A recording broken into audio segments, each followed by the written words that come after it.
अंदर से बीजेपी डरी हुई है, ठीक है, बौखलाई है, एकदम डर गई है, बौखला रही है, किधर जाए किधर जाए किधर जाए, उलूल जुलूल बोलेगा, 400 पार 500 पार 200 पार यही सब बोलेगा, लेकिन सरकार जा रही है। उत्तर प्रदेश, बिहार, झारखंड, 3 राज्य से निषाद राज सफाई। अगर आपको नहीं लगता कि आप अकेले में चुनाव लड़ते तो ज़्यादा आपकी साख मजबूत होती बिहार में? जो बड़ी बड़ी देश की जो कहती हैं कि हम विश्व की सबसे बड़ी पार्टी हैं, जी। जब वो अकेले, उनके पास ताकत नहीं है लड़ने के। नाव मल्लाहों की पहचान रही है, वो नाव जो है वो अब उन्होंने दावा कर दिया है कि वो नाव चुनाव चिन्ह हमारा होगा, तो आप किस चुनाव चिन्ह? अरे कौनो चुनाव चिन्ह रही, माननीय मुकेश सहनी जी का आवाज काफी है, वही चुनाव चिन्ह है। अरे दिल में छाप होना चाहिए। आपके हम सोना का थाली दे दें और उस पर भोजन न रहे तो थरियावा चाट के जिया। अब आरजेडी अपने मैनिफेस्टो में मल्लाहों के आरक्षण की बात जो मुकेश सहनी हमेशा से करते आए हैं, वो अपने मैनिफेस्टो में शामिल करेगी आरजेडी? 30,000 वोट आया जी, विधानसभा में 30,000 वोट आया। 30,000 हमारा कम वोट मान रहे हैं? 60 गो बीजेपी का विधायक, उल्टा गिनती चालू करना, बोरिया बिस्तर घर से बांधे खातिर। 60 गो विधानसभा में हमारा 25,000 से लेकर 45,000 वोट है, और 60 गो विधायक बीजेपी का उल्टा गिनती चालू कर दा, ये ना। अब आ जाके उल्टा गिनती 10, 9, 8, 7 पक्का चल जाए। अब उनकर विदाई है, ये जितना कचरा है ये लोग, इस सब देश से निकाल कर फेंका जाएगा। महागठबंधन में एक और दल शामिल हो गया है, अब महागठबंधन की ताकत थोड़ी और ज़्यादा बढ़ गई है। नमस्कार, आप देख रहे हैं बिहारी जंक्शन और आपके साथ मैं हूं निशांत वर्मा। इस वक्त मैं मौजूद हूं वीआईपी पार्टी कार्यालय में और हमारे साथ मौजूद हैं वीआईपी पार्टी के प्रदेश अध्यक्ष बाल गोविंद जी। इनसे चलिए बात करते हैं हम लोग। सबसे पहले तो बोलेंगे बाल गोविंद जी कि जैसे ही पार्टी का गठबंधन हुआ आपकी वर्दी चेंज हो गई।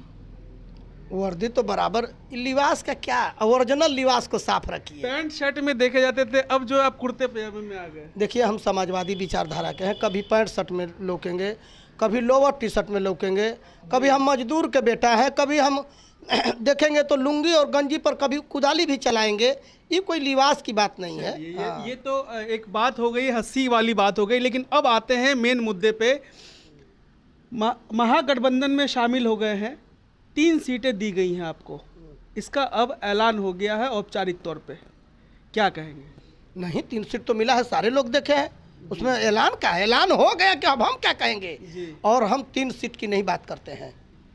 महागठबंधन जो हुआ है, इंडिया गठबंधन जो हुआ है, पूरा वीआईपी परिवार, आदरणीय नेता माननीय मुकेश सहनी जी के विचारों पर चलने वाले सारे लोग 40 लोकसभा के लिए तैयारी कर रहे हैं। हमारा योद्धा 40 लोकसभा में है, एकलव्य सेना। हाँ, 3 की बात मत कहिए। जब आप 40 की बात करते हैं तो मुजफ्फरपुर जो है वो मल्लाहों की राजधानी कही जाती थी। मल्लाहों के लेकर के वहाँ पे मुकेश सहनी जी की अलग एक बिसाती अपनी, और उसके बाद अब मुजफ्फरपुर सीट कांग्रेस के हाथ में। किसी के हाथ में? इंडिया गठबंधन में है ना जी। महागठबंधन में है ना। हम उतना ही, जितना हम परिश्रम 3 सीट पर करेंगे उतना ही हम 3700 सीट पर करेंगे, उसमें किंतु परंतु नहीं है जी। हमारी जितनी ताकत है, जितनी क्षमता है, हमारे आदरणीय नेता माननीय मुकेश सहनी जी, चाहे वीआईपी को मानने वाले, नेताजी को विचारों में आस्था रखने वाले सारे लोग उतना ही परिश्रम करेंगे, उसमें किंतु परंतु नहीं है। अजय निषाद जी वहाँ से प्रत्याशी हैं कांग्रेस के, और अब जो है मुकेश सहनी, अजय और निषाद में, दोनों में थोड़ा सा तकरार देखने को मिलता था कि आप मुकेश सहनी प्रचार करेंगे अजय निषाद के? जो हमारे विचारधारा में हमारा भाई भटका हुआ था, हमारे भाई हमारे गठबंधन में आए, स्वागत है, उसमें कोई मतलब मतभेद नहीं है जी। हाँ, हम भाई भाई हैं। कभी जो हमारा भाई विचारधारा से अलग रहता है तो हम उसको समझाने की कोशिश करते हैं, लड़ते हैं। हमारी आंतरिक लड़ाई नहीं, हम विचारधारा की लड़ाई लड़ते हैं। मेरा भाई मेरे साथ है विचारधारा के, तो अजय निषाद से हमारा कोई परहेज नहीं हो, एकदम करेंगे नेताजी जी। हाँ, एकदम करेंगे प्रचार, उसमें कौन चीज, पूरा वीआईपी परिवार करेगा। वीआईपी पार्टी 3 सीट मिलने संतुष्ट है? देखिए, विचारधारा में कोई सीट का मायने नहीं रहता है जी, ठीक है ना। आज 3 है, कल 5 हो जाएगी, 6 हो जाएगी, 8 हो जाएगी, है कि नहीं जी। हम बढ़ रहे हैं, बढ़ेंगे, और सारे लोग संतुष्ट हैं, महागठबंधन के लोग संतुष्ट हैं, तो हम भी संतुष्ट हैं और हमारे नेता भी संतुष्ट हैं। एक सवाल है नेताजी आपसे, अध्यक्ष जी, कि अब आरजेडी के साथ आप लोग मिलकर, आरजेडी ने अपने खाते से 3 सीट आपको दी है, अब आरजेडी अपने मैनिफेस्टो में मल्लाहों के आरक्षण की बात जो मुकेश सहनी हमेशा से करते आए हैं वो अपने मैनिफेस्टो में शामिल करेगी आरजेडी? देखिएगा, जब राबड़ी देवी देश की बिहार की मुख्यमंत्री थी जी तो उन्होंने बिहार से रिकमेंड कर भेजा था निषाद समाज के आरक्षण के लिए। पढ़ लीजिएगा उनका जो बाइलाज है। जी। हाँ, लालू प्रसाद यादव जी ने, राबड़ी जी ने भेजे थे, उसमें किंतु परंतु नहीं है। और हमें विश्वास है कि मेरे लड़ाई में आदरणीय लालू प्रसाद जी और तेजस्वी जी, हमें पूर्ण विश्वास है कि हमारे साथ कदम से कदम मिलाकर चले हैं और चलेंगे। तो सिर्फ लोकसभा में या विधानसभा में भी? ये बहुत दिनों के लिए गठबंधन है, ये गठबंधन का समय नहीं है। हमारे शरीर का अंत हो जाएगा, लेकिन गठबंधन का मत पूछिए, गठबंधन बहुत दिनों के लिए है। ये बात हमेशा हम याद रखेंगे कि आपने ये बोला था सर। और नेताजी, एक सवाल यहाँ पे और बनता है कि जब आपने महागठबंधन में जाने का निर्णय लिया, अगर आपको नहीं लगता कि आप अकेले में चुनाव लड़ते तो ज़्यादा आपकी साख मजबूत होती बिहार में? जैसे अकेले हम लड़ते साख मजबूत होती जी वो एक अलग चीज़ है, लेकिन आज देख रहे हैं बड़े बड़ी पार्टियां गठबंधन कर रही है। जी तो हम भी सोचें कि हमारी विचारधारा जिससे मिल रहे उससे गठबंधन करें। और जो बड़ी बड़ी देश की जो कहती हैं कि हम विश्व की सबसे बड़ी पार्टी हैं, जी जब वो अकेले उनके पास ताकत नहीं है लड़ने के, तो हमारा तो शुरुआत है। हम गठबंधन कर लिए तो कौन? मुकेश सहनी का अपना एक जनाधार रहा है बिहार में बहुत दिनों से, और इतने सालों में जनाधार इन्होंने हासिल किया है। तो अब जो है जनता भी ये पूछती है कि मुकेश सहनी अकेले क्यों नहीं चुनाव मैदान में उतरे? जिसे एक ही बात को बार बार दोहरा रहे हैं, है ना। एक ये ही जनता का सवाल है नेताजी। जनता का सवाल है, तो जनता को नेताजी ने जवाब दे दिया है। और देश के जो बोला ना कि बड़ी बड़ी पार्टियां जब गठबंधन कर रही हैं तो हमारी तो शुरुआत है। जी। और समय आता तो होता, देखे नहीं बोचहा में हम अकेले नहीं लड़े। जी हाँ, लेकिन वोट बहुत कम मिली वहाँ पे। 30,000 वोट आया जी। जी। विधानसभा में 30,000 वोट आया। 30,000 हमारा कम वोट मान रहे हैं। हाँ, 60 गो बीजेपी का विधायक, उल्टा गिनती चालू करना, बोरिया बिस्तर घर से बांधे खातिर। 60 गो विधानसभा में हमारा 25,000 से लेकर 45,000 वोट है। और 60 गो विधायक बीजेपी का उल्टा गिनती चालू कर दा, ये ना। अब आ जाके उल्टा गिनती 10, 9, 8, 7 पक्का चल जाए। अब उनकर विदाई है, ये ना। जी हाँ, एक सवाल बनता है यहाँ पे अध्यक्ष जी कि चुनाव चिन्ह को लेकर के बार बार बातें चल रही है कि मुजफ्फरपुर में एक पार्टी है भारतीय सामर्थ्य पार्टी, उन्होंने चुनाव आपका जो पहचान रहा है, नाव मल्लाहों की पहचान रही है, वो नाव जो है वो उन्होंने दावा कर दिया है कि वो नाव चुनाव चिन्ह हमारा होगा। तो आप किस चुनाव चिन्ह पे? चलिए, उसका भी चुनाव चिन्ह हम लोगों को मिल गया है, आप लोगों को देखे होंगे। और घबराने की चीज़ नहीं है। ठीक है, चुनाव चिन्ह आ जाएगा, समय है, उसमें किंतु परंतु नहीं है। अरे दिल में छाप होना चाहिए। आपके सोना का थलिए दे दें, हम भोजन है तो थाली चाट के मुँह। आपके हम सोना का थाली दे दें और उस पर भोजन न रहे तो थरियावा चाट के जिया। अरे कौनो चुनाव चिन्ह रही, माननीय मुकेश सहनी जी का आवाज़ काफ़ी है, वही चुनाव चिन्ह है। हमारे आदरणीय नेता माननीय मुकेश सहनी जी पूरे हिंदुस्तान में वही चुनाव चिन्ह है। हाँ, चुनाव चिन्ह की टेंशन मत रखिए, आदरणीय नेता माननीय मुकेश सहनी जी ने ही चुनाव चिन्ह है। एक सवाल अध्यक्ष जी कि लगातार जब से आप कल से शामिल हुए हैं महागठबंधन में, बीजेपी लगातार हमलावर है और कह रही है कि उनके चुनाव महागठबंधन में जाने से कोई फर्क नहीं पड़ता। जब नासमन ऊपर छाता है तो पहले विवेक मर जाता है। जी हाँ, अब समझ जाइए, आप इसका अर्थ लगाइएगा। जब नासमन ऊपर छाता है तो पहले विवेक मर जाता है। बीजेपी का कहना है कि वीआईपी पार्टियों कोई भी चली जाए महागठबंधन में 40 की 40 सीटें बीजेपी लेके आएगी। जब मछली हम जाल में फंसा कर निकाल कर फेंकते हैं, समुद्र में जब निकाल कर बाहर ले आते हैं तो कितना तड़फड़ाती है, तड़फड़ाती कि नहीं तड़फड़ाती है। तो 70 से 23 को हम जाल में फंसा कर फेंकेंगे बाहर, तो तड़फड़ाएगा नहीं, उसका जान जा रहा है, तड़फड़ाएगा। और उसको ऐसा घरसा से काटेंगे, उसका मुड़ी चच्चा टुका इतना तब पीस बनी जो है ना। इन्होंने देखम ना, इन्होंने दुर्गति हुई। जो भगवान राम को मानने वाला, जो निष्ठा और ईमानदारी से भगवान राम को पार किया और रात तलक खवाई नहीं लिया, और भगवान राम के भक्त को इन्होंने धोखा दिया है, तो भगवान राम ही इनको वध करेंगे।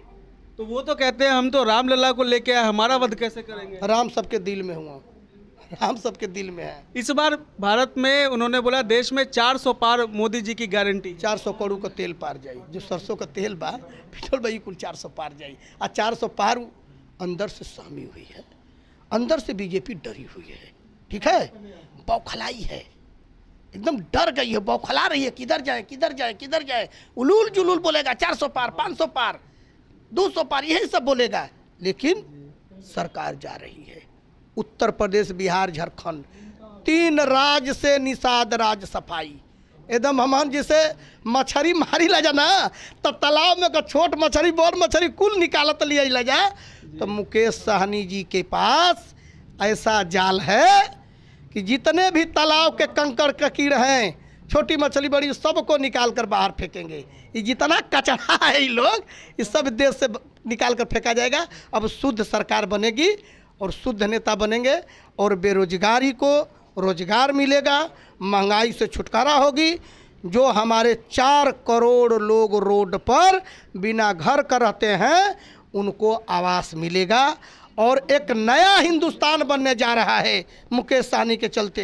ये जुमलाबाज दे चाठे हुए ये सब गारंटी फरांटी वाले, ये सब बाल बच्चा लेके सब विदेश भगी हैं। जिसे नीरव मोदी, चौकसी मोक्सी कुल जितने भगना है, सब ही विदेश जाइ हैं बाल बच्चा लेके। देखिएगा कुछ बीजेपी के ऐसा नेता है कि जब वही हरिया अपन नागरिकता खत्म करके विदेश भाग जाइ हैं बाल बच्चा लेके। ये बड़ी बात बोल दी है। कौन नेता है? अब बताइए, इनके हारे दाना, हारे दा तब बताइए। हाँ, इशारों इशारों में नेताजी ने कुछ बातें कही हैं। नेताजी, एक बीजेपी के नेता है, उन्होंने कहा है कि मुकेश सहनी जी का कोई बिसाती नहीं है। हाँ कहेंगे, हाँ, आखिर कहेंगे। हीरा को परखता है, जौहरी परखता है कि दूसरा कोई। जी, यदि उन्हें नहीं जानकारी है तो उन्हें सहूर सीख ले, उन्हें ज्ञान हो जाए। बोचहा का और सिमरी बख्तियारपुर का रिजल्ट देख ले जी, कि मुकेश साहनी की क्या औकात है। हम कली है ना कि 60 गो बीजेपी का विधायक बहने ले, लोकसभा तो छोड़ी, लोकसभा तो हारे जात माना लिख गल बा। 60 गो बीजेपी का विधायक कि घर में एक टाइम चूल्हा जरना बंद हो जाएगा। अब उल्टा गिनती चालू लगल सांस फूले, आए हो बाबू, अरे निषादे हमके पार के ना निषादे हर यहाँ। 60 विधानसभा में जो बीजेपी का लोग जीता है, वहाँ हमारा वोट 25,000 से 45,000 है। और नेताजी के विचारधारा, उनके दिल पर हाथ रख के पूछिएगा, उनका धड़कन बढ़ा हुआ कि आ ही बाबू अब तक गया। तो बिहार में बड़ा नेता फिर कौन? तेजस्वी यादव, मुकेश सहनी? देखिए सब लोग बड़े नेता हैं, विचारधारा की लड़ाई है, उनकी बड़ी पार्टी है, वो बड़े नेता हैं। अभी हम संघर्ष कर रहे हैं, हम किसी को छोटा नहीं कहते हैं, दोनों भाई हैं। यहाँ नेता की बात नहीं है, यहाँ भाई की बात है। कल बिहार के पूर्व डिप्टी सीएम तेजस्वी जी ने कह दिए कि मुकेश जी मेरे बड़े भाई हैं, तो नेताजी भी ने कह दिए कि मेरे छोटे भाई हैं। और जब भाई, छोटा भाई, बड़ा भाई में पद नहीं होता है, भाई का रिश्ता ही एक अजब रिश्ता है। महागठबंधन कितनी सीटें इस बार बिहार में लेके आएगी? 40 तो 40 तो कहते कि कौन चीज 40 का 40 बात करें, 40 का 40।